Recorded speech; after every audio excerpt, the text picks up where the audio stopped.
just jumped on tonight after last night's first live for a long time here on YouTube, and obviously it didn't quite go to plan as after half an hour the phone ran out of battery, so it was not great. So hi all, Andy here, and welcome back to the channel. I haven't got my glass on tonight. I don't know where they are. I seem to have put them down somewhere in the garage, but we're back with the 3.2 V6 behind me. I thought I'd cover off a few things about the channel, about the car, about what I've been up to, answer any questions that you might have.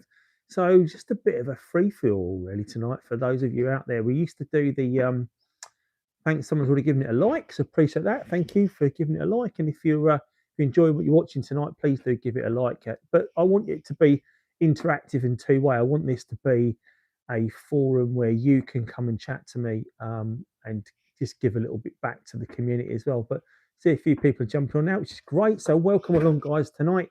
My name's Andy. If you don't follow me, I'm Andycharger here on YouTube. You can also find me on TikTok, amongst other places. I cover the Audi TT Mark 1 in general. Hi, Phil. Welcome along. Glad you could make it tonight. I know that you had trouble getting on last night, so welcome along. But yeah, so I'm Andy. I cover maintenance, events, shows, history behind the amazing Audi TT Mark 1. Of course, I've got this beautiful example behind me, this 3.2 V6, which we'll get onto a few things on that tonight. Hi, Stephen. How you doing, buddy? Good to see you on here as well. Not seen you for a while, but hopefully catch you up at the show in the near future. But yeah, so obviously I've technically got 3 TTs. I've got a black project car as well, which is part of it is sitting right next to me just here, so I could spin you around. There you go. There's part of it right there.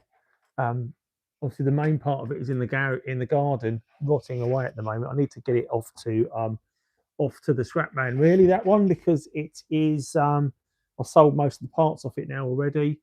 So we can talk about that tonight. We'll talk about breaking cars. Good day, my man. Thanks for all you do, my man. Thank you. Appreciate that, Mr. GMT1.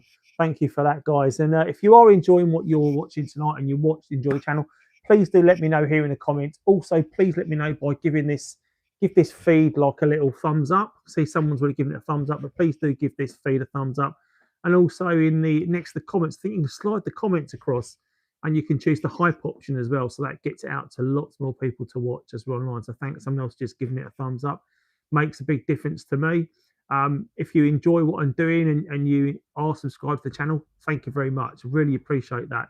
It's always great to see that people are enjoying my content. So we used to do a lot of lives in the old days, didn't we? We used to do lives on a Sunday night. But I think the team of us that were doing those, Chris has moved up north, so I don't see Chris as much anymore. Hello, Chris Andrews. Welcome along, buddy. Dom's not really as active on the scene as he once was. Bryn's busy with life in general, obviously a new baby. So he's busy as well. I know he still does put some videos out, which is great to see. But I suppose I've been left carrying the can a little bit for the UK Mark 1 scene. But I'm not going to let that daunt me. I'm still going to carry on with the content. Keep up the top work. Thank you, Jack. Appreciate that, buddy. Appreciate all the kind words and love coming in for the channel. I love what I do. I love bringing you content about the cars. I do struggle sometimes to think of what I can cover next and what videos, but I've got some videos in the pipeline at the moment for you. One of the videos that will be coming up on this car will be the replacement of the alternator. Now, if you're replacing the alternator on a 3.2 V6, it's not like the 225 when you're going from the top. Instead, you've got to take the front end off really to do it. I think the Bentley manual and even the Haynes manual recommend you can do it from underneath. I think that's the shop manual to do it. But after doing the oil pressure sensor on this car, which was also told to be done underneath, taking all the underneath off and then finding out I couldn't reach it, I've thought to myself, I'm not doing that, and I'm going to do what I know best. I'm going to take the bumper off, lean the fans and the rad forward a little bit, and see if we can get that alternator off. I think Dom did it that way actually. So I think that's the way to do it. Unfortunately, it's a bit tougher on the 3.2 than it is on the 1.8Ts. But so that is a job we've got coming up on this car. We'll talk about the offer or potential offer I've had on the car for someone to buy it. We'll talk about that in a minute. What else has been going on the car? Oh, we're had a breakdown in it. So we'll talk about the alternator. So literally 2 weeks ago, we went, or a week and a half ago, I went to Ace Cafe on a Saturday morning. That was the car's first run since it passed its MOT. And we got out to about Heathrow, so about 15, 20 miles away from Ace Cafe. And the alternator decided to give up. And I was driving along, and the red battery light came on the dash. So not the yellow battery light that comes on the little top of the little LCD panel, but a red warning light. Now, we know if you get a red light on the dash, it's time to stop. You know, you've got to turn the engine off and pull over and get someone to sort of rescue you, because it's quite a serious problem. Now, what that was telling me, that red battery light, and if you get that, is the battery is not charging. So it's not a battery problem as such, it's the battery is not charging. So then you've got to think about what could be not charging the battery. Well, it's going to be the alternator. Love, you have... oh, thanks, buddy. Small donation. Oh, that is fantastic. Thank you very much for sending me a donation, Mr. GMT1. Love that. Really appreciate that. Totally, don't expect that, but thank you very much. Just a small donation saying thanks for all the awesome vids. Keep up the awesome work, my man. Really appreciate it, buddy. Thank you very much. That's great to hear. When people send me little gifts like that, that makes it all worthwhile and know that I'm giving something back to the community. So really appreciate any gifts people send me for the channel. Appreciate that, buddy. Thank you so much. But yes, the breakdown as such, you just touch on that again. The alternator obviously gave up the ghost. It had a problem. When I got to Ace Cafe, I could tell on the last few miles getting there, the car was starting to have experienced a few problems, but we limped it to Ace. And when I got to Ace, I parked crooked. I didn't crack park in the space. I turned the car off, and then I thought, oh, I better straighten up. Went to start the car again, and it was dead. There was nothing left, no battery whatsoever. Turned all the electrics off that I could just to see if I could get it going again. There was nothing. So I thought to myself, right, straight onto the RAC, get them out. They came out, and I said to the guy, it's the alternator. I know what the problem is. You're not going to be able to fix it unless you've got one in the van, so you better ring me a relay truck to get me home. He checked it over. He said he's got to do that. He said, but he appreciates that I knew what I was talking about. And he diagnosed, yeah, from testing the battery and the voltage, it was definitely wasn't charged. It was the alternator. So the car was relayed home that afternoon. Myself and my wife sat in the cab with the guy and got board sensors for a couple of hours. We drove back, but we got it home. I managed to get it off the transporter, which was probably about half a mile down the road from my house, because where I am, it's hard to get the cars on and off. And I had to drive that last half a mile with no lights, and it's really dark where I live. For those of you that know where I live, I had to keep flicking the light on quickly to see where I was going. And of course, the car didn't die. Turn the lights off. So it was like constantly just a fight, and I managed to get on the drive, until which it just died. But we got it into the garage, and it is here, and it's going to have a new alternator fitted to it. I've got one right here on the floor. So here is a second-hand alternator, and this is the one that's come off, say, second-hand. It's off the project car. This is a part I've got. So my cupboards and my shelves are full of Audi TT Mark 1 parts for doing fixes like this. So I could bolt that 1.8T alternator on. I'm not going to do that because I think I need to put a brand new alternator on this car. It deserves that. Otherwise, I could put that second-hand alternator on it and do all the work, take the car apart, and then, a couple of weeks later, the car could go wrong again with the same problem. So I'm going to put a brand new part on it. I've looked, my best option for it for the 3.2 V6 is to get one from Autodoc. So those of you that buy parts for the Mark 1, highly recommend using Autodoc. The good point about it is it stocks loads of parts. Autodoc, it's a German site, I think. The bad part is it does take a few days for parts to arrive. So if you're getting parts from Euro car parts that are just down the road, great. But if you're trying to get parts that you need for the car, they're a little bit more rare, a bit harder to get hold of, or just not made anymore, Autodoc's one place to look. But you are going to have to wait for the parts to turn up. So we're going to do that. We are going to do the alternator on the car, but I am going to have to take the front off to get to that part. But just before that, the car had been in for an MOT. It failed the MOT on a sticking brake caliper. So I don't know if I've got the particular caliper in question, but I've got one of them on the floor here. And we can talk about some other facts on this as well. So here's your Mark 1 Audi TT 3.2 V6 caliper. And how do you know it's a 3.2 V6 caliper compared to the 1.8T? Well, I'm going to show you. So if I take that off, now the 3.2 V6, he says, if you're trying to rest it off, I don't know if we can see it now, maybe we can. You can see there's two pistons there. Two pistons firing those brake pads backwards and forwards. Now the Mark 1 1.8T has got one piston in its front caliper, but the 3.2 has got two. And essentially, I think those pistons had seized on the driver's side caliper. So it was catching to the point that it heated up that wheel so much that the paint blistered on the wheel. The paint is actually blistered, and the wheel would be hot to touch, like red hot to touch. Obviously got picked up in the MOT. I knew that was a problem, and I did want to change the brakes. Now, the previous owner of this car had told me about this problem with the brakes, and I was pointing towards brake pressure sensor because she said, I've had the brakes all changed, I've had all new calipers fitted, but they weren't new, they were sort of second-hand reconditioned ones. She'd had this, that, the other done to it. But when I took those calipers off, I thought to myself, and this was when I first got the car last year, there's no way those calipers have been reconditioned because they were in a dreadful state. They were, well, this one's probably the best looking one, which is off the passenger side, but the driver's side one, paint was flaking off, there was rust on it. I thought there's no way that's been rebuilt. So when it's reconditioned, it's just been ripped off another Mark 1 and stuck on, which could have had the same problem. And that caliper and that piston, when I took it off, it's definitely seized. It's not moving. So that was quite a big issue for me on that. So I thought, well, can I get a set of these calipers new? No, you can't. You can't buy them new anymore. So my options were to reach out to a breaker and see if I could get some reconditioned calipers, or buy a set and maybe recondition them myself. If I can rebuild the calipers, we can do that here. But I thought, no, what's a better option? Because they're obviously a weakness. They're obviously old. They're going to cause problems. So what can I do? So I bought myself a set of Brembo calipers for the car, Brembo discs and Brembo pads, and they come and they are a straight fit to the car, and they are originally off a Seat Cooper Seat Leon, what is it? Seat Leon Cooper R. So Seat LCR brakes. They come; those Brembos are standard on that car.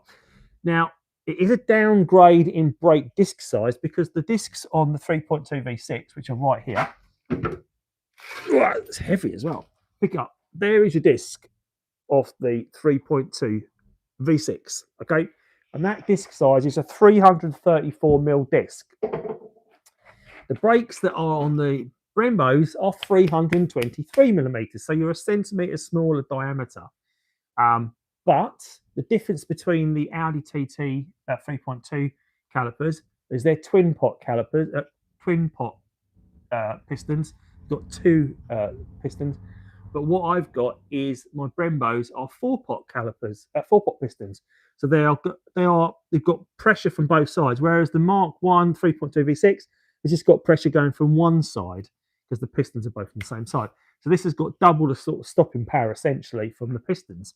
I fitted them. I bought myself a pressure bleeder right here for doing the pressure bleeding of the brakes, which didn't go quite so well. And I've got a video coming on how to fit these brakes and do this changeover, because a few people have asked me about how they do it. So yeah, what was that? 49C on the heater display will show you your voltage. I bet it's the regulator. I put a Bosch new regulator on my alternator 22,000 miles ago. Okay, so that will do it. So if I look at that 49C, that will show me my voltage. Okay, so I could just need a regulator. So Phil, on that, is the regulator a part that's available off the shelf? I can buy that still. Can I have a regulator rather than the whole alternator? I guess if you're taking the alternator off, you might as well swap it out though. And I'd be interested to know what you paid for that and where you got it from. If you can, drop me a message or let me know. Kenneth, welcome along, buddy. I know it must be up pretty cold where you are up in the Scandinavian regions. My reg went out at 100. Your reg went out at 145,000 miles. Yeah. Well, this is only on 68,000 miles. This car. I'm going to touch on that in a minute because tell you a little story about the car. I do love this car. It's very nice, and it is a bit of a head turner. And you take it to a show, and if you took this to a show maybe a year ago, 2 years ago, to see a Papaya 3.2 V6 have been very rare. But what seems to be happening over the last sort of year or so, or maybe it's because I've got one now and I'm seeing them more, is there are more 3.2 V6s popping up from Japanese imports in this colour. And you go to a show and you've got a car like this, and you'd hope it's a bit of a talking point. It's a lovely car, and I'm used to driving a silver Roadster, which no one wants to look at. So I thought if I had this, people would, oh, I love your car, and I want to come and look at your car. I thought that might be a nice talking point for the channel. But since then, it seems to be everyone's buying them. They seem to be everywhere. There's loads of these Japanese imports around. Um, and there's also the one car you may have seen that does the sort of circuit in the southeast that's actually not an original Papaya car. It's a Moro blue one. It's been painted. It was painted by Bogdan. Great car, lovely body kit on it as well. But if you put mine next to it, there's a very, very slight difference in colour. Not obvious, but you can when they part together. They are very slightly different. And it's always nice to see. But I like my car to be, a bit individual, a bit different, and it doesn't sort of have that appeal anymore. So I'm turning up. It's just a bit of a run-of-the-mill car now. So I was thinking, I got it for a good price. Is it time to saw a Papaya in Oregon? Nice. So there are a few of them around. I think it's definitely a more popular colour in the US, I think, than it probably was in Europe. I think because it's just a bit of an alternative colour. So it got me thinking this week, and someone emailed me out of the blue. Currently renovated Audi TT Quattro TT, his channel VAG 8 UK. My friend, I'll check it out, Mad Nath. I'll check that out, buddy, and have a look at his channel. Maybe we do a collab and get together on it. That'd be quite cool, wouldn't it? Maybe we'll do that, or get him to reach out to me, mate, if you can. That'd be great. I'd kind of like to go and have a look at his TT. But on this car, so I said in the week, a guy reached out to me. And he said, looking for an Audi TT Mark 1 in Papaya, have I got any contacts I can put him in touch with? And I don't know. He wanted a UK spec car as well, this guy. RS4B7, nice. Maybe he should do a conversion and get that RS4 lump into his TT. That's been done on. There's a video on my channel about that. But yeah, so on this car, I thought, well, okay, do I reach out to this guy and sort of say, you know what, mine is low mileage, and you're looking for one for the right money. You're happy to wait. What's your budget? What's your mileage? So he was looking for a sub 90,000 mile car, and he's got a budget of about £9,000 to pay for it. And it made me think then and I've seen one for sale actually since, and it's a Japanese import, and it's on 78,000 miles, and it's up for 8,495. Now, what you've got them up for, what you sell them for, two different things. We know that.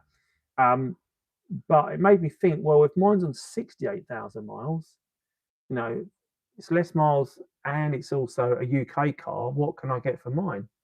So, and I'll be perfectly honest, the guys messaged me back today and sort of said, he's happy to wait. But I thought to myself, do you know what? It's maybe it's time to have a look at, maybe parting ways with it, and for the right money, because we can always use the money, couldn't we? So maybe it's something I do. But would I regret it? And I asked the people last night on the feed when I got rudely cut off because I ran out of battery. Do you think I should sell this car? It essentially would be doubling my money, because I got it quite cheap for what it was when I bought it. So if I sold it for 10, would you sell this car for £10,000? I don't know. I wouldn't take anything less for that, because you wouldn't sell it. So you're saying no, don't sell it. Is that? I guess that's you saying. So it'd be interesting, guys. In here, do you want to put your comments? Do you think I should sell the car for £10,000, double my money, or do you think I should keep the car? I'm going to do the work on it anyway. Yeah, keep the car. Do you find it hard for parts? Yeah, some parts are, Nath. I've got some parts hard to get hold of, but what I've been doing along the way is I have been collecting parts for it that I know are hard to get hold of. So a great example being the subframes on these cars. They have a habit of rotting away, and you can't buy them new anymore. Although Bryn seemed to think you could get, I think there was a sort of like an aftermarket one, but I've not seen it myself. So what I did is I managed to get hold of a fairly decent condition subframe off a breaker friend of mine, and Andy Bosch volt regulator on auto dot part number 4. Now, Philip, you got me excited with that because that's much cheaper than the 150 quid I was looking to it for a new alternator. Can you? I'm going to take a screenshot of it, but I can't because I'm on the phone. I don't feel could you drop me a message or can you send me an email with those details on it, mate? Because I can't really do anything while I'm on here because I don't want to cut you guys off. If you could do that, I'd really appreciate that, mate. Thank you very much. And guys, if you're enjoying what you're watching, please do give this video a like as well. So there's a little thumbs up icon on there. It doesn't cost you anything to do that. It's been renovated all these sub-projects. Yeah, he's been a miss for him. Parts have been wrong. Okay, yeah. AutoDoc does that. I've seen that as well. So Stephen Harper, if you watch Stephen's another YouTuber based in Ireland, covering the Audi TT Mark 1 and his Golf Scirocco and other things as well. It's not a Volkswagen Scirocco. It's not a Scirocco. It's a Corrado. It's got to be always up. He gets upset when I say Scirocco. But he ordered bits from AutoDoc, and again they turned up incorrectly as well, and he did it 2 or 3 times. So yeah, they obviously do have parts that you think are the right part. You should do streams with other panelists this way. You have better conversation with everyone, and people can enjoy. I'm happy to join. Decide to do that. That'd be great. Yeah, I would love to get you guys on as well. So maybe we do that. I've got some. I use a piece of tech called Video Ninja as well for doing the live broadcast, where I can invite people on. I can add them into the group. We could get more studio set up in here as well, and maybe I can get you guys, invite you in. So maybe I'll start doing a few of those. We'll start doing some more lives. I think there's definitely an appetite for it, so I think I'll start doing that. But that's a great idea. I think I will. But back to the parts on the subframe. I bought one that had been rusted up. I had it powder coated. I bought 2 of them actually, and I had them powder coated. I sold one, and basically the money I sold it for covered my costs for getting the subframe and having it powder coated. So essentially, the subframe is free, and it's wrapped in cling film, and it's hanging up on my wall right now. So if I just turn you, oh, that didn't sound so good, did it? Can you see that subframe hanging up there next to the green bag? There. So that's my spare subframe. For the car. Well, I'm just going to move this brake out of the way. So what should we talk about next? I had a load of things to talk about tonight. I've got to talk about some of the videos I've got coming up. I think we'll talk about that as well. So I've filmed a video in the edit process at the moment for the brakes, as I've mentioned. So that video will be coming out hopefully this week. There's a video that I've done. I get sent lots of random stuff as well, guys. So I get sent things like Apple CarPlay devices and OBD11 scanning tools and car chargers and jump start packs like this. So I got sent this. So this is, I haven't done a video on this yet, but I keep saying I'm going to do it. So this is a jump start pack you can use for your car. Handy to have in the car. And I'd say if you're doing like a road trip, going to a show or go anywhere in the car, there's a few things I'd have tucked away in it, right? So I'd have a jump starter pack tucked away. Now this one's really good because you see it's got a cable coming out the top of it, so it's got a tyre pump built into it as well. So it's a jump pack, it's a torch, it's a tyre pump, because you don't want to be fiddling around the boot of the car, do you, pumping up with air, because this car has got a double DIN stereo in it, and an Apple CarPlay device built into it, which has been fitted aftermarket. But what that means, all the controls have moved around, the TT flap's gone, and there's actually no cigarette lighter anymore to use for your tyre inflator. So if you want to inflate the tyres on this car, you've got to use a jump pack like that, or something similar, something wireless, something cableless. So I've got that for doing that. So that's really good. You can get your lights polished. I feel I can get. Why do I want to polish my lights? I'm not sure. Oh, so that's a conversation going on. Any idea where I can get my headlights right? I've got you guys. Sorry, I didn't see the conversation going on. I was too busy chatting. Yeah, you can get them polished out. Mine are pretty good actually. So have a quick look at my lights in this car, because they do have a habit of going a bit naff, don't they? But let's drop you down. Let's drop you down. So there you go. So there's the lights in this car. Now they haven't been restored at all. These are the standard lights, and they're really quite good. There's no crazing, there's no fogging on them. They're pretty good. So they are quite good in this car. I'm always quite good on that. Yeah, I've got that, buddy. But yeah, so it's got the Brembo brakes on this car. We've also what else have we got to do on this car?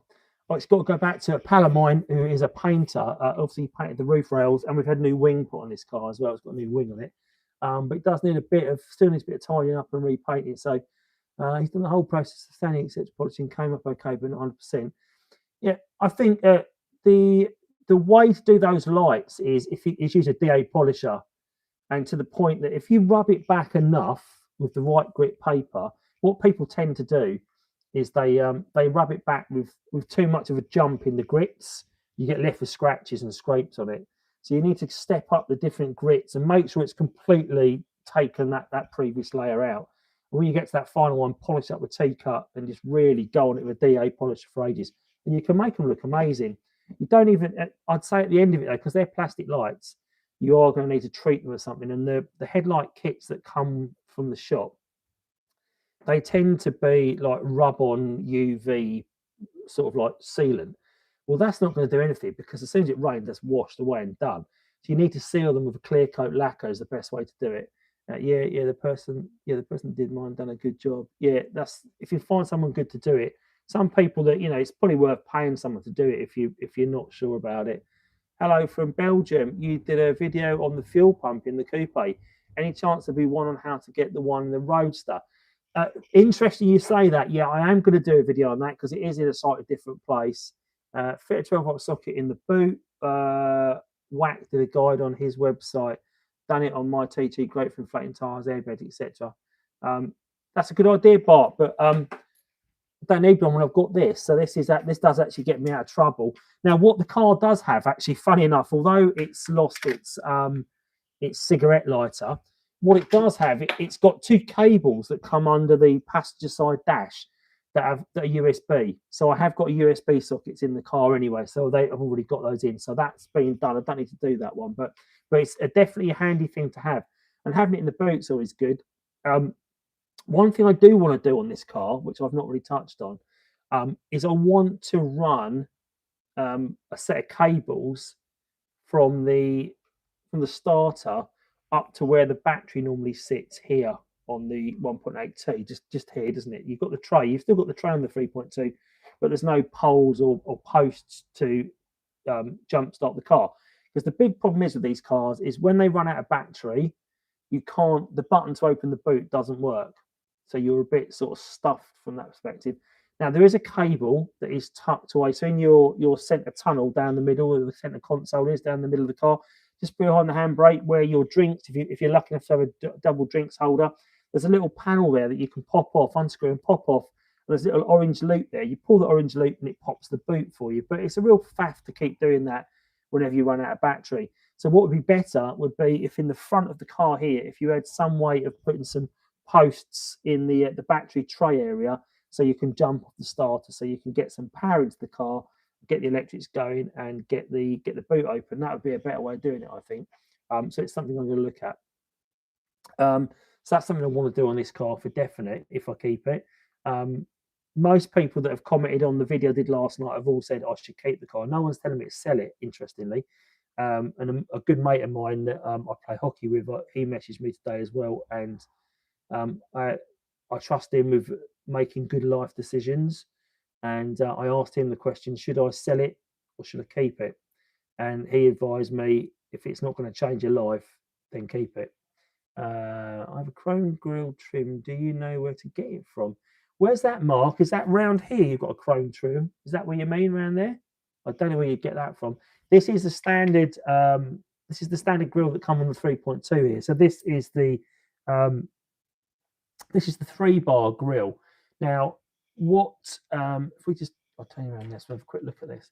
So all the 3.2 V6s came with this grille. So you can see 1, 2, 3 bars. Now the 5-bar grille, which came on the original 225, it's these gaps are much closer together. So you find a lot of people, what they do is they upgrade their grille on the older 225s and 180s and things and put the V6 grille on it. This grille also came on the Quattro Sport, but the difference between this and the Quattro Sport is the Quattro Sport is painted gloss black. It is Phantom Black is the colour, I believe, and it's shiny, and all the other grills are shiny as well. But what they did on the, I think on the 225 and the 180, up until 2002, it had the 5-bar grill, and even mine on an 03 plate also has that 5-bar grill. And during that crossover time, a lot of the upgrade parts were appearing on the cars. So there was a bit of a facelift, which happened in, I think, in late 2002, early 2003. I've got a video on it, so I should know. And what Audi did was they took the original car, I think they lowered it by 20 millimeters. They replaced, so the headlights here, you'll notice that we've got this silver insert around our lights. So the original headlights had a black insert. So they changed that. The original gear knob used to be like a black and silver gear knob, and they obviously swapped the manual gear knob for a whole silver chrome gear knob as well. The grille went from a 5-bar to a 3-bar grille. Just trying to think what else there was on that the facelift had. But the reason I mention that is prior to the facelift coming out and being on standard release, Audi decided to release an S-Line version of the Mark 1 with those features on it. They brought it out and they asked, obviously being an S-Line, they asked a premium for it. People bought it from the dealership. And then, lo and behold, a few months later, they made those additions standard across the range. And of course, that upset a lot of people in the UK that had spent all this extra money on some S-Line badges and these features. So they went to Audi, and the particular guy I know that's got one, who's owned it from new, he went back to the dealership and demanded his money back, and he got a refund. He got a refund on the difference, which is great. Depth bubble repellent, deep water off is great for cleaning headlights. Oh, okay, that's a good one, Nathan. No one, the black part. My pals is Quattro Sport. Yeah, sorry, just getting off work. Can listen when driving and tractor trailer, but not on tipping. So, if were you talking there about someone asking about cleaning the black grille, keeping this nice and clean?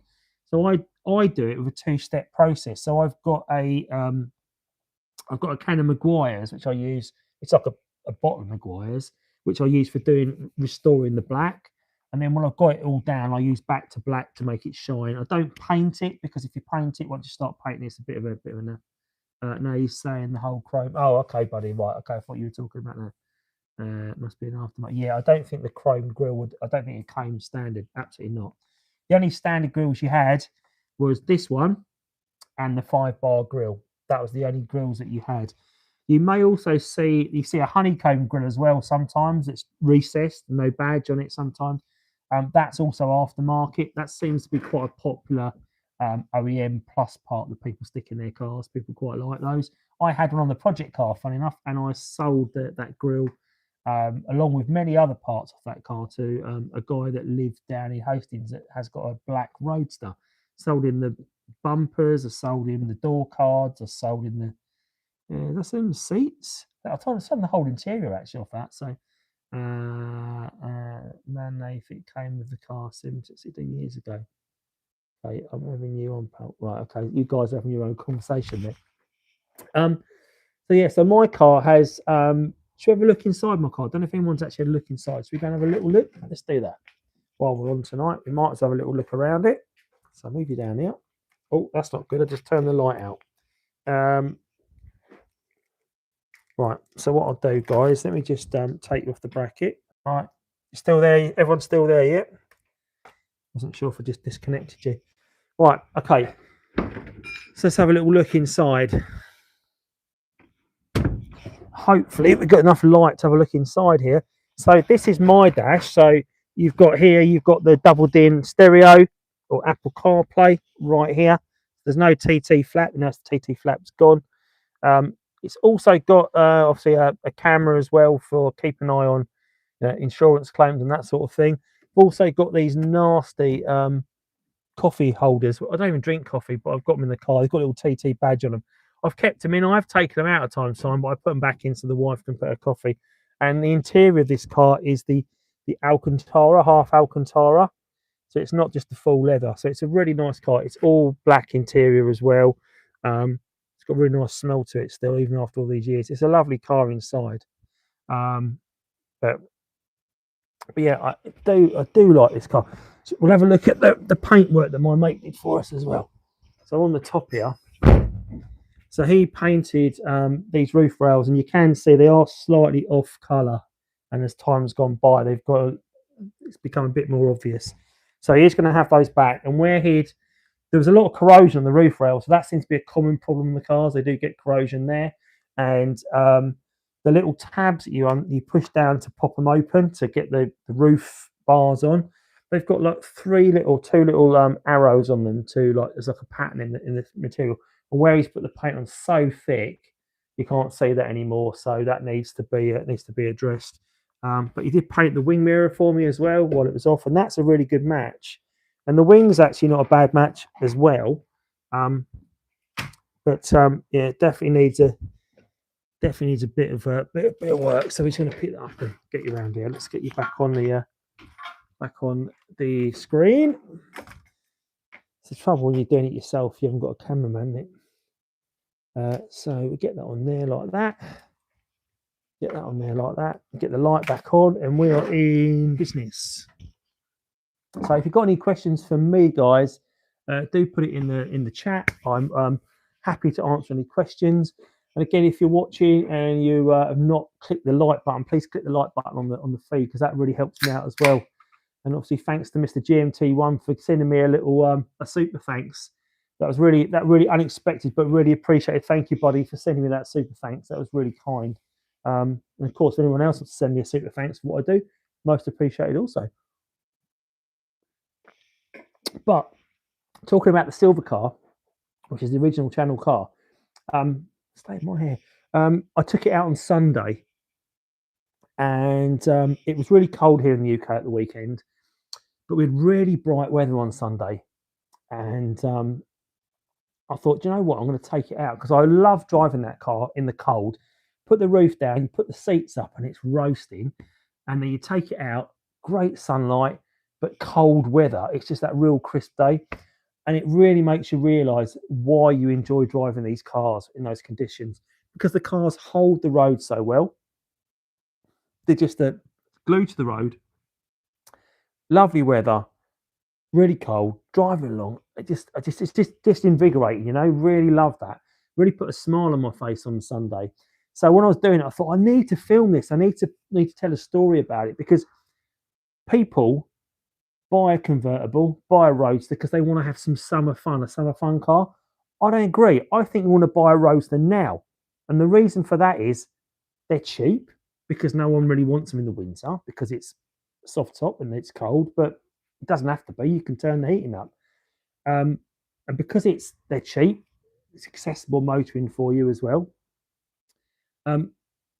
They're plentiful in supply right now. Do you know, I saw one for sale.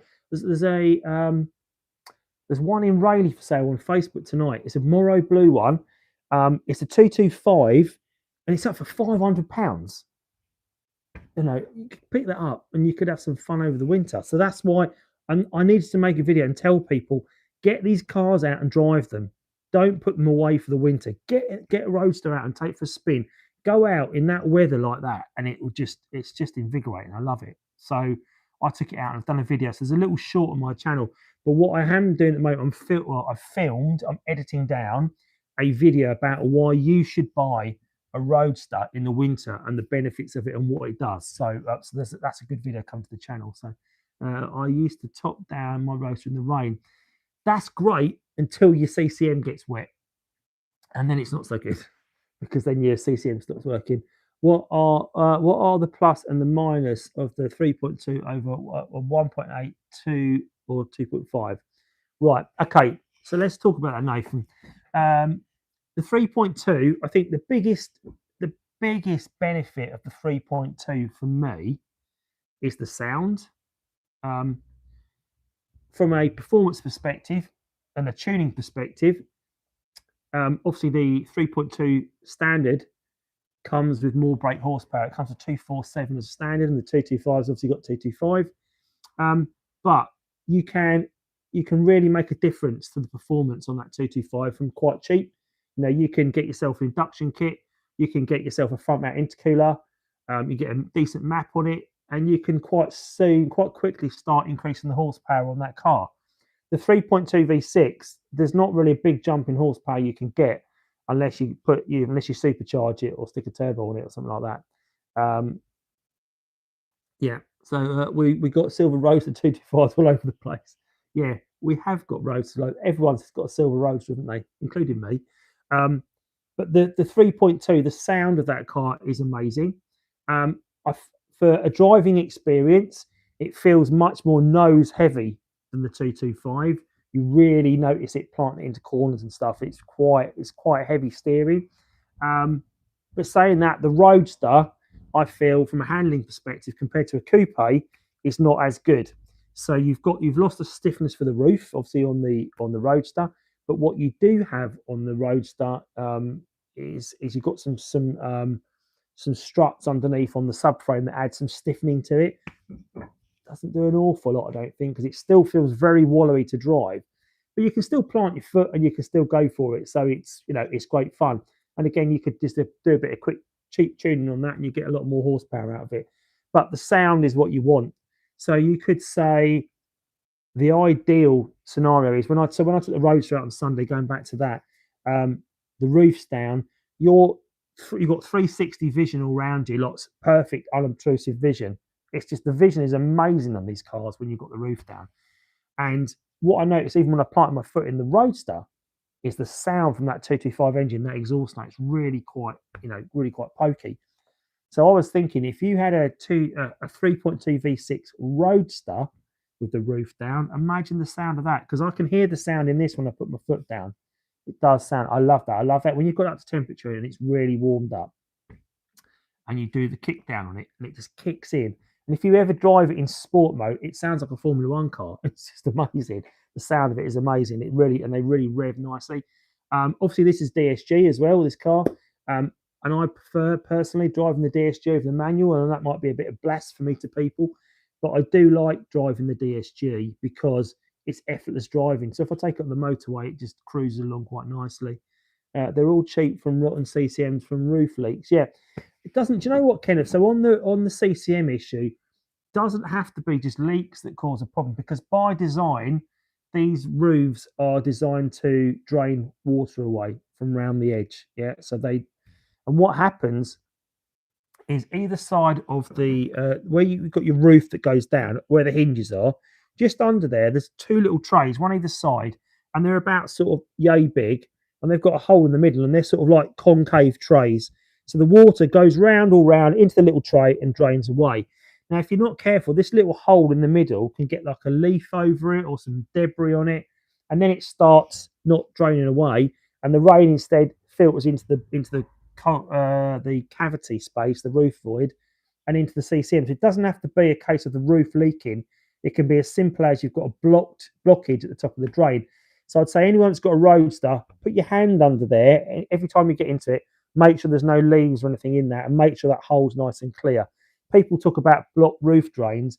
I think that's more of a problem than anything, is that actually blockage at the top. Make sure that's clear so the rain can drain away. So you do need to have that all set up. Yeah, the drains clog. They do clog, but you find that is the problem more than anything. The drain will be fine. I know a lot of people show these horror stories and pulling them out.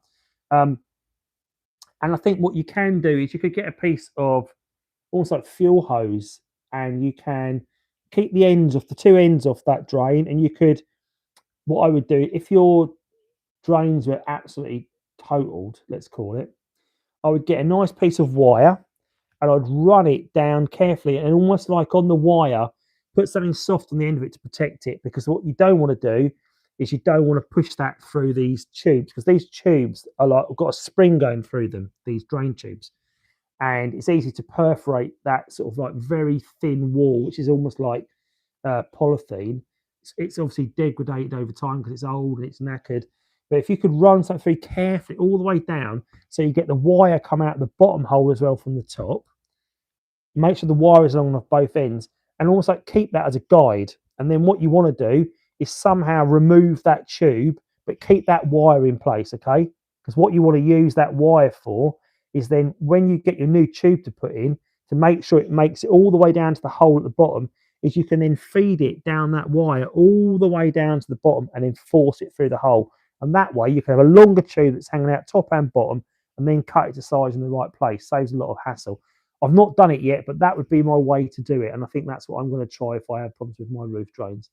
I could tell the back end was a bit loose on my Roadster, put in a stiff sway bar. Yeah, that makes a big difference. That does make a big difference to stiffen the back end up. But the wallowiness of the front is always what gets me. It's quite wallowy. Thanks for reply to my message. Yes, about the alternator. Glad you're tackling the job yourself. Are you buying a recon alternator or overhauling it? So that leads me on to a video that I've got coming up, actually. So when I get the alternator off, although it sounds like I'm going to do some more testing on it, because if it's the regulator, as pointed out just a bit further up, it sounds like I can get one of those for about £22 and just change the regulator. So that might be a cheap fix for me. But if it's not the regulator, what I am going to, well, it could still be the regulator. If it's not or not, I'm going to take it off. But what I'm going to do, I'm going to take the alternator off and I'm going to test it. I'm going to get it on a bench and test it and find out where the problem is and see if we can overhaul it and fix it. And if we can overhaul it and fix it, get whatever parts is needed for it, and we'll put it on the shelf as a spare. But I'm going to do a video on how to test your alternator off the car as well, so we can help people that may have the same problem and get them out of trouble. So yeah, that will be my plan. It's really cold in this garage tonight, don't mind saying. I've been on 46 minutes. I'm gonna try and do an hour tonight, and then I'm gonna go and sit in the warm after that. But what do you think about running turbo on the back of the TT instead of in the engine compartment? Don't know. I've not even thought about that. Didn't even know that was even a thing. But yeah. So there is a video coming on the Roadster. We know we've got that coming up. If you've not watched it yet this week and you're thinking about coming, or if you're not thinking about coming, you just want to check it out. We're holding the International TT Show 3 next April the 11th, 2026 in Ypres in Belgium. We had 250 cars there this year, 250 Audi TTs. Was an amazing sight to see from all over Europe as well. It's a really great event. Myself, Frank Schmulders in Holland, and Simon Matthews in the UK, we organise that event every year. It's the third year we're holding it in 2026. We hold it at the Caddy Cars Museum in Ypres, which is a magnificent car museum. Thierry De Heck is the owner, and he puts that great on. Hey Andy, looking forward to it. Chrissy, Jamie, yeah. So Chrissy, I think you're in the UK. You're going to come with us, aren't you? So do check out the video of all the information. So it'd be great to have you there. We'll be there again this year. Great. It's great to see so many people are coming back to it. It's such a good show, isn't it? I mean, we had the only downside for me about it, right, is, and what I love about the TT scene more than anything, is the people. I love the cars, but I love the people. I've made so many great friends on this, doing this, and so many people come up to me and say, "Oh, you've really helped me with the car," and the feedback you get, it really makes me feel like I'm making a difference to people's lives and people's cars. So really appreciate that feedback people give me. But I love meeting people and just getting to hear the stories, getting to know why they've bought cars. So it would be great when I'm there. And my big regret for all the shows is I don't get to spend enough time with people because I'm too busy filming. I'm too busy walking around. People are grabbing me right at the centre. But what I want to try and do next year is spend a bit more time with everyone and getting a few more photos with people. I made sure this year that if people stop me for a chat, I'd say, "You've got to have a picture taken with me now." So I'd have to stand for a picture. So in my videos, and next year, I want to try and get everybody. I'm sure it won't have to be everybody, but everybody that's there, I want to get a picture with you. And as part of my video montage for next year's video, I want to show everybody that I've met at the event next year. So please come and grab me next year for a picture, because that'll be great. It makes me meet people and hear stories about their ownership stories, which I love to hear. Is registry required? If so, can you point towards the link? No, there's no registration. So we'll talk a little bit more about it, actually, because for people who have been asking me a lot of questions about it, even after the video, I would recommend going and checking out my video on the channel here tonight. It's in the video. Maybe don't go now because obviously you're talking to me now, but go off and look at the video I put out on Sunday. which is all about the International TT Show 3 event video. We're going over on Wednesday, the 8th of April. I'm catching the 10:20 a.m. Eurotunnel crossing. There's a few people that are convoying over with me. If you want to be part of that, the plan is I think we're going to meet at Ashford Services, I think on the M20 at 9 o'clock, leaving 9 o'clock sharp. Going to get the 10:20 crossing.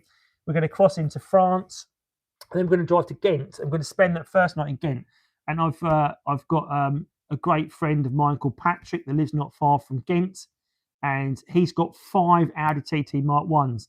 So if you want to watch a great video on a great collection of Audi TT Mark 1s, go to my channel and search up One Man 5 Cars. I think the video is called, and it's all about Patrick's stories. He's got a beautiful collection of cars. One particular car has got a very, very moving story attached to it that always brings a tear to my eye about the story behind it, and for his family. Makes me a bit upset thinking about it, actually. But please go and check that video out, because it's a lovely tribute that particular car and Patrick's story. So please go and check that video out if you want to watch. But going back to the video, so I'm going to see Patrick that night, and Patrick's going to come and join us in Ghent, because that is his hometown. And we're going to spend some time chatting, having some food, do some sightseeing, maybe catch up with you all, and find somewhere. We've not booked the accommodation yet for Ghent, but we are going to do that, and I will announce that in due course. On the Thursday, we'll get up and we'll either spend some time in Ghent, but then we're going to drive to Ypres, and we're going to stay Thursday, Friday, Saturday in Ypres at the Ariane Hotel. Now, we've stayed at the Ariane the last 2 years running. It is a wonderful hotel, and for people in the know that are from Ypres, they will say it's the best hotel in Ypres to stay at. It's got great big secure parking, and it's amazing to look out of your window the next day, and the car park is full of Mark 1 TTs. It's pretty cool. It's a really cool view. So we're going to stay there Thursday night, Friday night. On the Friday afternoon, we've got a convoy that's being organised by a local Audi TT owner called Maxim. He's going to take us on a tour around. So we're meeting at Caddy Cars on the Friday afternoon at 3 o'clock on the road outside. And then we're going to drive off and have a couple of hours tour around as a big convoy of Audi TT. So if you want to be part of that on the Friday, please come and join us. The Friday night, we are having dinner at the Trumpet in centre of Ypres, right next to the Cloth Hall. So if you've not been to Ypres before, it's a fantastic place to visit, steeped in history. Obviously, a lot of World War One history, and there's a lot of like moving stories about what's gone on there. There's a lot of graves around everywhere. There's a lot of where all the action went on, and every UK soldier would have walked through that square in Ypres at some point. So think of the thousands and millions of men that walk through there. It's quite amazing to think. And the Cloth Hall is a big hall that's there that's been rebuilt, because there was nothing left of Ypres after the war, but there was enough of that. So next to that is a restaurant called the Trumpet, and we always eat there on the Friday night. So we book it. I've already booked mine, but if you want to book a table at the Trumpet, email them at, I think it's info@thetrumpet.be. But if you go on the video and watch the video, all the details are there anyway. But get in touch with them to book a table. Tell them you're with the Audi TT party, and they'll seat you all together. And we fill the restaurant, essentially. We fill that whole entire restaurant. And looking forward to catching up with a few people there the night before the show. Then on to the Saturday. Saturday morning, the show starts at 10 at Caddy Cars. It's free to attend the show. The show is free, and we park all around the industrial estate in front of Caddy Cars. There's a food truck. We've got 2 food trucks coming this year, and we've also got a breakfast truck coming as well for people that are hungry. So people will be able to get food. So there's normally things like, very Belgian. It's very, like frites and mayonnaise and like burgers and just lots of great food. And there's drinks available on the site. Thierry's got a beautiful museum. If you want to look at Thierry's car collection, there's about 60 cars in there, and they're all beautiful cars. Great history behind a lot of them. And they are vintage. And they are, it's €15 to get into Thierry's museum, but definitely worth looking around and definitely worth checking out. We've also got across the road from Caddy Cars is a car restoration shop called Mistral Cars. It's owned by Thierry as well, but you can look around that for free. That is amazing. And to me, that's as good as a museum. all the cars in there. They're real, like really rare cars being worked on, and you can also you can have your car service there as well, bizarrely. But all the tools are beautifully laid out around each car of all the work that's gone. It's just like it'd be like your ideal garage if you could have that. So the car show is going to take place there at Caddy Cars. We want to beat 250 cars, and I think we can do that. It's getting more and more popular every year. I think we'll have 300 Audi TTs there this year. I really do, and I hope we do because I hope we smash it and get even more cars. There's going to be a prize, two prizes we've got this year as well. We've got a prize for the best modified car. We've also got a prize for the best standard car, and we're also holding a show and shine for those that like to polish their cars and make them look great. Now, if you want to be part of the show and shine or the modified car, the competitions, we are charging €5 to enter that, and it'll be a select group of cars that will be on display for the show and shine. Any money that is taken is all going to charity, just so people are aware. So we're raising money for cancer research when we're out there. So nothing's coming to us. We get nothing out of it. We just do it for the love of the cars. So we are collecting for charity. Excuse me. The show will go on until about 3 or 4 in the afternoon, at which point people will disperse, go back into town, and then we will congregate again in the evening for the last post ceremony at the Menin Gate. If you've not attended that, go and look that up on Google. That's every night they have a remembrance service to the fallen at the Menin Gate every single night without fail at 8 o'clock. Definitely worth attending and checking out. Just if you've not been to it before, I've been to it every time I've been to Ypres, and it's always very moving. Definitely one to check out. Then on to the Sunday, it will be the last day, and I've booked a 12:20 p.m. crossing back at lunchtime. It's only an hour to Calais back from Ypres, and otherwise you're standing around all day waiting to come home. So I'm going to head back on that Sunday at 12:20. So if you want to convoy back to Canvey, no, not to Canvey, to Calais with me, then you are more than welcome to do so. Are you doing the ring trip? No, I'm not, Chris. Stephen, no, I'm not. I've got no interest in the ring, if I'm perfectly honest. I've been to the ring and I've done a passenger lap. I wouldn't take my own car around there because what people don't realise about the ring is it's a great trip, don't get me wrong. And if you want to go and do it and race your car around, great. Big risk, though, on the ring is that you're not insured. If you look at the small print of your car insurance, it doesn't cover you. If you have an accident out there, there's a lot of charges that you have to pay. And for every meter of crash barrier damage, it's €500. If you close if they have to close the track for you to get you off the car and get you a breakdown track, that's €1,500. So these costs, if you have a little dink in the car, there's a lot of money to pay for. So that's not for me next year. Don't let me put you off though. You go and enjoy it if you guys want to go and do it. But I know Rappy's going to that instead, and he's going to take his car around there. I wouldn't want to take my car around the ring because it's a bit dicey. But I have done it, and it was an experience. So don't get me wrong, it is an experience, and definitely recommend it. I think Chris will have a great trip. But it's the risk for me. It's not for me. So go and enjoy Chris's trip, but maybe going somewhere else's car is probably what I'd say. So, but Chris and Carl and the guys, they'll have a blast whatever they do out there. Trust me, they'll have a fantastic time. Is there a dry sump oil pump? A dry sump oil pump. Could have misspelled that. That will work on TT engines. A dry sump oil pump. Any news on British meetups that are happening next year? No, I've not really, and obviously I do my event videos, don't I, on the channel. So I've not done one for a couple of months because there hasn't been much going on. Simply Audi will be happening next year, as always. So that's always a good trip to go to. What else is going next year? I'll be holding Springfest in the summer next year. So those of you that have been to my house and have enjoyed Springfest this year, it was a great time. I think we had 35 cars in the garden.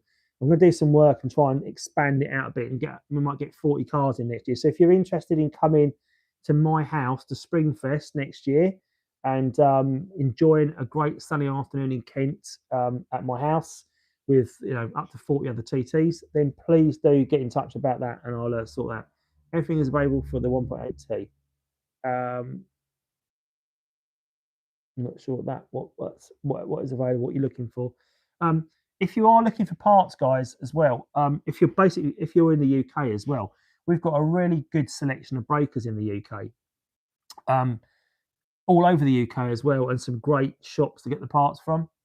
Love Springfest. Yeah, it was good with it, Steve. We had a great time. It's a really good show. It's a bit something a bit different having a car show in someone's garden, isn't it? But yeah, so it will be happening next year. So if you're interested in coming on next year, do drop me a message. But going back to the breakers, we've got two fantastic breakers in Essex that specialise in the 3.2 and also the 1.8T platform, Jason and Adam. So they're based over near Southend. You can find them on Facebook, Jason Case and Adam Tankard, if you want to check them out. We've got a really good guy in North London called Serkan Miskin, who can get you most parts as well. He seems to specialise in a few performance parts that he breaks as well. So he's definitely worth checking out. If you're over there outside the country in South Wales, we've got Mark Stanley, and Mark specialises in a lot of new old stock as well. So if you're looking for parts that aren't available, Mark might be your man. So his business is called OEM TT Parts. Definitely check Mark out. You can find him on Facebook and the various other channels. We've also, who else have we got? There's the Hillard brothers in Crewe. If you want TT parts or you want any work doing on your TT, servicing, upgrades, performance upgrades, speak to Andrew and Matt at TT Spares. They also do some great work on cars, and they can get you parts. So that's just a selection of breakers I can name off the top of my head in the UK. BAM, regarding the hoses that are over 20 plus years old, someone difficult that says, have you changed these when you had the BAM?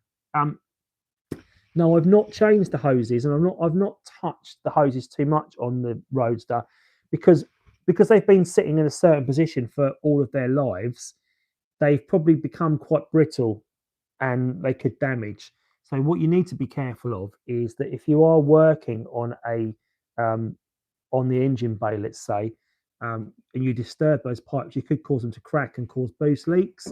So if you're going to do work on the engine bay like that, you need to go in it whole hog, really. You need to replace all the pipes. They are quite difficult to do, and I've not done it. There are some hoses on this particular engine behind me. A point you can't see, but there's an engine just there, 1.8T BAM, spin you around. So there we go. So there's a 1.8T BAM off the car. I'll spin that around like that. So that's all got, there's no hoses on this, obviously, because it's all been stripped down. But you can imagine all the hoses would be mainly around here and round here on the engine. So I've not done any work on replacing hoses. I'm going to strip this engine down, guys. I'm going to strip this down completely. I'm going to have the head off it, and we're going to look at what damage has been caused, because the cam belt, if I spin this round, so if we spin it round here, oh, that's not mechanic coke over. That's never good. Got coke, look, it'll be a clean floor now, isn't it?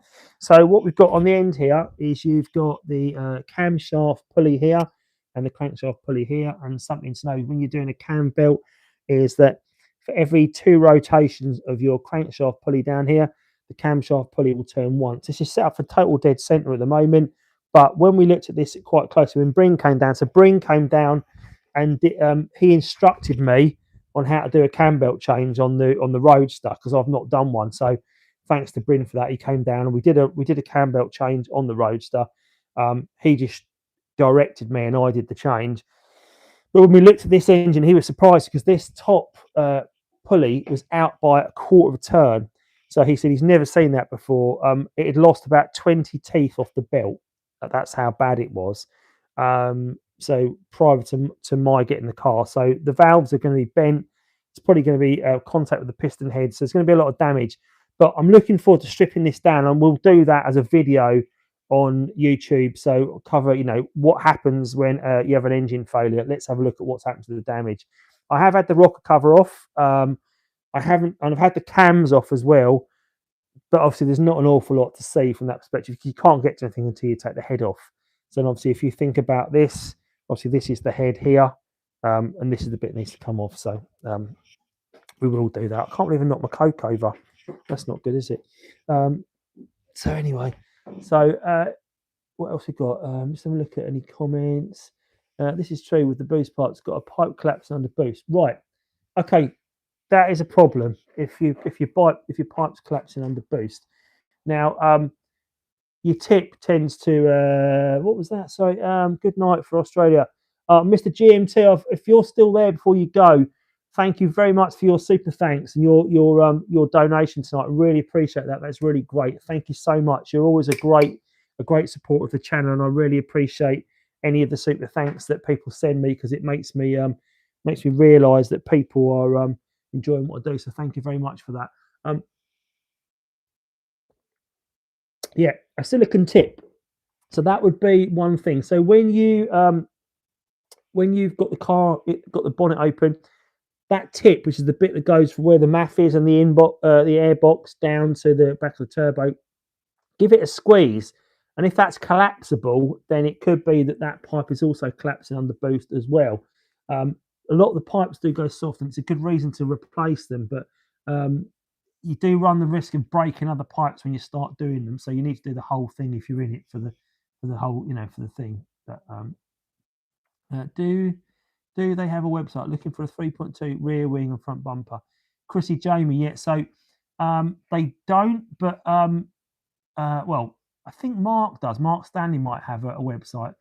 But definitely worth if you're on Facebook, excuse me, is to get in touch with these people through the Facebook groups and ask if you can ask for those parts. But you find, so it's Jason Case, Adam Tankard, Serkan Miskin, Matthew Hillard, Andy Hillard, and Mark Stanley, who's the guy in Wales. And Mark's helped me out with a lot of things, really has, on the car. And so Jason and Adam have as well. Whenever I've needed bits, they've always come good. In fact, I think Serkan is going to supply me with a new, a reconditioned subframe for this car, because I think subframe might need doing just to make it absolute tip top, But yeah, if you enjoy what you're watching, guys, do give it a like, so I know you're still there. I see there's still about 18 people on there at the moment, so I see there's people still watching. That's all good to know that you're still enjoying the content. I might carry on for a few more minutes. It's getting really cold though, so I'm going to head inside in a minute and do some video editing ready for this week's video. And I think the videos we're going to put out this week are going to be on the brakes, so on fitting a set of Brembo brakes on the car. I think that's going to be this week's video. And if I get a chance, I am going to edit down the video on why you should buy an Audi TT Mark 1 Roadster and enjoy it in the winter time and not put it in the garage, because it is the right time of year to be getting it out in the sunshine on a weekend. Lovely. I'll look into that. I'm new to the TT, just bought my TT back in September, converting from a track car to get it back on the road. Yeah, that's an interesting one, isn't it? Taking it from a track car the other way. A lot of people turn them into track cars. If I'm perfectly honest, I don't think it's a really great race. From a track car perspective, yeah, you might get some fun out of it. But if you were going to take it racing, it's not a particularly good platform for that. It's quite heavy. I don't think the handling's great on them compared to a lot better cars. Need to get a heater. Nothing breaks down in good weather. Yeah. As long as your seats work, you don't even need the heaters. That's the way I see it. Get the seats hot enough, and that'll keep you warm. That's my thoughts on that. But can I have a look what that top fan thing is? What is that? There's all different things. A lot of people got a lot of XP. I don't know what that. I don't even know what that is, guys. I've not done a live for so long.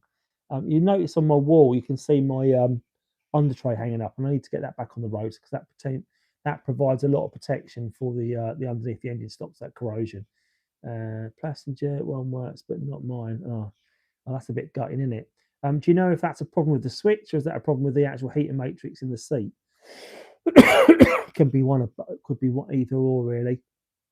But be interesting to know, those of you that are still here, so it's gone down to 15 now. That's people who obviously leave.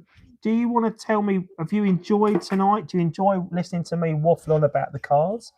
If you do, then that's great. Let me know if you enjoy doing this, because I will try and do one maybe once a week if it helps. If you guys enjoy it. I know we haven't done one for a long time. Not looked into yet. Bigger fish to fry first. Yeah, okay, I'll get that with the car. But still undecided what to do about this car. I think I am going to keep it. Most of the comments have been keep it because I'll regret it. And obviously we don't want to regret stuff, do we? Because that's not ever great. But yeah, I do love this car. I did love my blue car as well, though. That's the thing. So I had that. I had a blue. Those that know me know I had a blue 3.2 V6 before this. much higher mileage. It was on 107 when I bought it, and I sold it at 118. Um, it had loads of problems that would keep going wrong, but I kept working on it.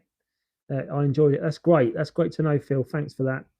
Um, but I really enjoyed owning that 3.2, that blue one, and I sold that to afford to buy this. It wasn't that much of a jump to get to this. I don't. I do because I don't have anyone around with a TT. Oh, okay. You need to. You need to get a few more TT pals. I think we need to get you some more pals to help you out.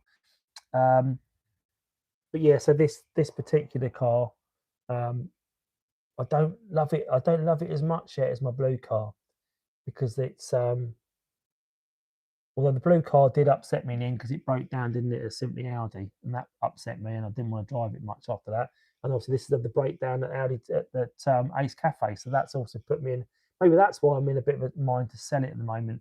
But I think the reason that I'm looking to sell, or was looking to sell it, or maybe looking to sell it, is that someone's made me a really good offer on it that maybe I can't really turn down in the realms of Quattro Sport money. Love the live stream. Would love a few more each week. Yeah, I think if I did them too many times a week, I might bore people. That's the trouble, and have things to talk about. So maybe I won't do. I'll try and do them maybe once a week. Maybe it'd be a Tuesday night thing. Maybe we can have a Tuesday night catch up, and depending on what I've got going on with in life and stuff as well. Because obviously I try and I work during the day as well, so it's this is a bit of a light relief in the evening to talk to you all because unfortunately I'm not in a position where YouTube's my job, so it's just a bit of a hobby and to help put back into the community. So that's why I do what I do on YouTube, and one of the last ones standing, I might add as well. But I'm still here. I'm still in the community. I'm still doing work on the cars. I'm still bringing you content that you want to see and hopefully enjoy. And if you've got any topics you want me to cover, if there's anything you want to know about the TT, any jobs and how to fix it, or if you've got any topics you want to hear about, then please do let me know. I would highly recommend go and look at my back catalogue of videos, particularly on the TT history of the car. There's some really good stories there that you can check out, including the very first TTRS I've badged it as. So they took a car, very similar colours to this, but in Imlay yellow. Audi decided to take an Audi TT and stick an RS4 engine in it, the B5 engine, and see if you can get Dom, Bryn, and Chris on a video like the guys used to do. Don't really speak to the guys that much. Bryn's busy with the baby. I mean, I could try and get Bryn on maybe, but yeah, Chris has got TT Tech now, so he's busy with that. Don't really hear much from him so much nowadays. He's busy up north. He's up in Lincolnshire, and obviously Dom is busy with the Fragrance Viking. Definitely check him out on TikTok. He's doing really well with that. That's his new thing, and he's doing a really great job with the fragrances. So check him out on there. But he's I don't think he's got a TT anymore. But I could get the guys on. We could have a chat maybe one night. That would be good fun, wouldn't it? Get the old band back together as such. Is anyone located in Bristol area with a TT? Would love to have a chat. There are some guys in South Wales. So that's just across the border. And Matt Hill is the guy you want to check out. Chrissy Jamie. Matt Hill's the guy you want to look up on Facebook. So Matt comes to the Audi TT International show in Ypres. He's also part of a group called Dragon TT on Facebook. So if you look them up, I think that's Matt's group. Matt drives a cherry red 180, or like a burgundy 180. So check him out. Looking forward to try and get to more TT events. I think having my Roadster garage. Oh, Howard, is that you? Is that you, Howard? Is that you, Mr. Howard of Rainsford High School fame? I think it might be. Hope you're doing well, buddy. I've not seen you much this year. I hope you're doing well. I hope the car's all right. The fact that I remember that when I first got back in touch with you after you became you were a TT owner and we sort of got in touch. I know that you had loads of trouble with the chains on that car, and it'd be good to get it out and enjoy it. Really appreciate your content. Thank you, mate. You will regret it, as that is a rare colour, proper rare. Yeah, one of 42 made for the UK market, buddy. I'm aware of how rare it is. It's just a case of now, do I think that the time is, time to sell it and maybe buy something else. It would be another Mark 1 though, that's the thing. So I'm not going to get anything different, am I, if I sell it? I know it's Howard with my son. Oh, Howard and Todd. Yes, now I know. Sorry, I thought you were Howard from school, but Todd. Do you know what, Howard? You know, Todd was filming when we got together one in Brighton. And so if Todd watches this tomorrow, hi Todd, good to see you. Hope you're getting on with your channel. So I didn't get what his channel was called, so I never got in touch chance to give him a follow and give him a shout out. But if he wants me to give him a shout out, or if it do, let me know because it'd be good to get in touch. So good to see you, Howard, on here. Yeah, thanks. Give me a show. Yeah, so I hope you're both well. It's only I'll only go up, mate. Yeah, it will go up. I get that, but I'm just thinking, well, I don't know. Is it time to move on from the platform, and not from the platform, but obviously from this car, and give it to someone else that will love it, and maybe get another one.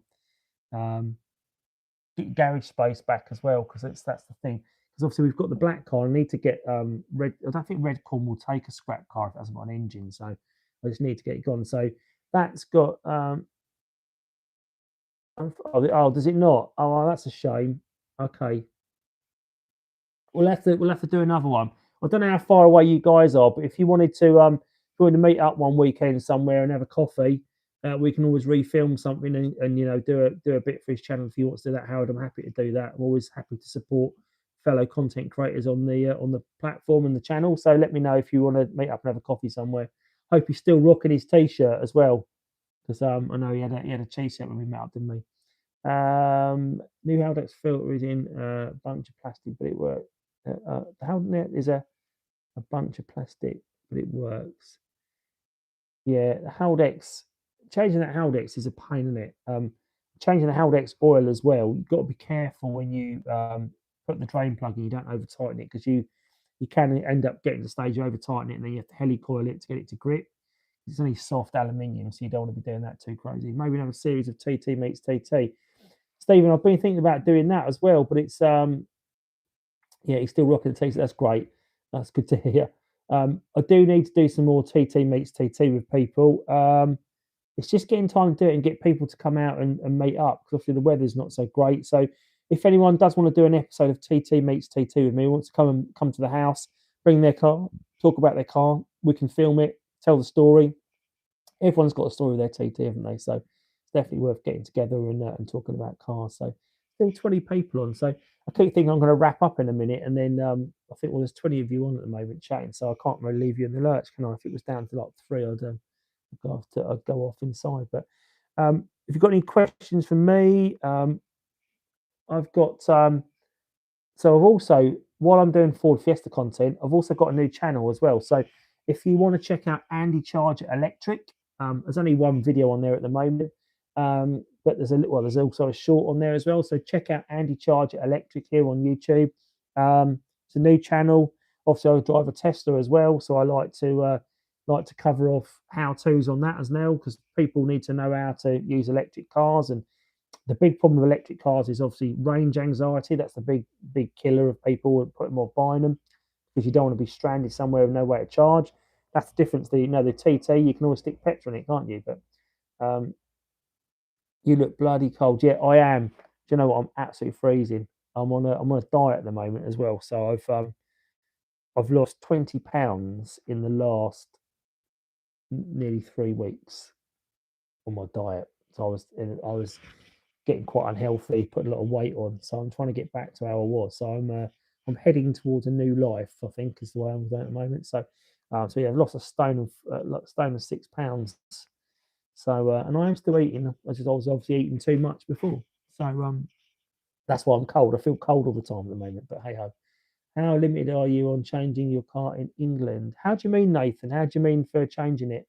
Um, you can change it as frequent. Oh, charging is that? Charging, I reckon that is. Yeah. So with the Tesla, where I am in the southeast, no problem. There's loads of charging facilities in the southeast. I do drive to Wales now and again with business, and as you get out past sort of Swindon direction, it starts to dry up a little bit. So there's chargers at the what's the golf course called? where they have the British Open there sometime. As you drive towards Cardiff, there's a big golf course up on the hillside. I can't remember what it's called, I don't remember. But there's chargers actually in the golf course, so you can get charged up there if you can make it that far. And then there's chargers at Swansea as well. But they do get a bit more few and far between. I'm quite fortunate. I've got some chargers about 6 miles down the road from me. I've also got chargers. I've got an actual wall charger here at home, so I can charge the car up. And I've also got a plug-in 3-pin charger if I get desperate, which I've done a review on actually, because I get sent a lot of stuff with the channel, and someone sent me a plug-in charger to try and see how I got on with it. And I've got a discount code for it, but you can actually buy it cheaper off Amazon. So I always say to people, and I'll tell the truth, and there's no point buying through my discount code if you can get it off Amazon cheaper. So it is what it is. But it's a good gadget. It comes with 10 meters of cable, and they are about 125 quid, I think, at the moment. But it's no good to me because I think the 10 meter one is 150 quid, but the 6 meter one's 125. Well, I get one with the Tesla anyway, so I don't really need the one I've got. So I've got a spare charger cable for electric vehicle, a 10 meter one. So it's got great range, 3-pin plug one. And I've got it for sale on Facebook for £75 at the moment. It's brand new, so if anyone needs one, 75 quid, it's yours.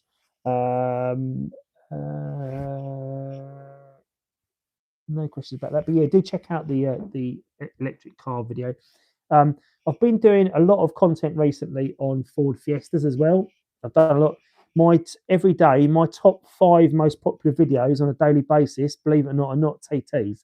They are Ford Fiesta Mark 7 videos. I've only got about 10 videos on it as well. But it's all about changing the wing mirror is my most popular video, believe it or not, on YouTube. Changing the wing mirror on a Ford Fiesta. Tell me why that is. I think it's more Fiesta's about.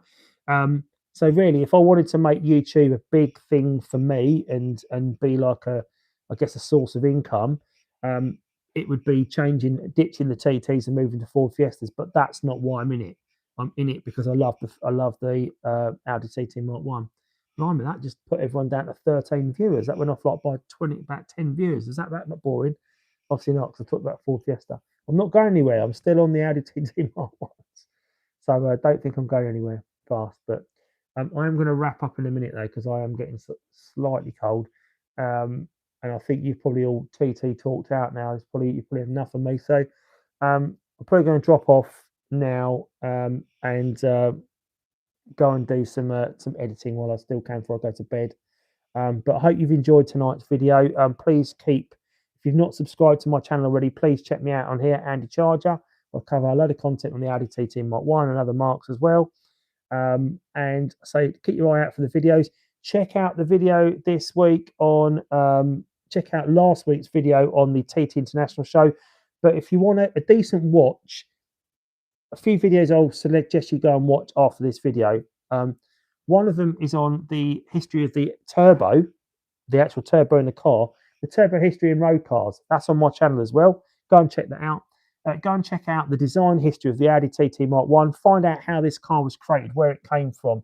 I'd also recommend checking out what's the other one?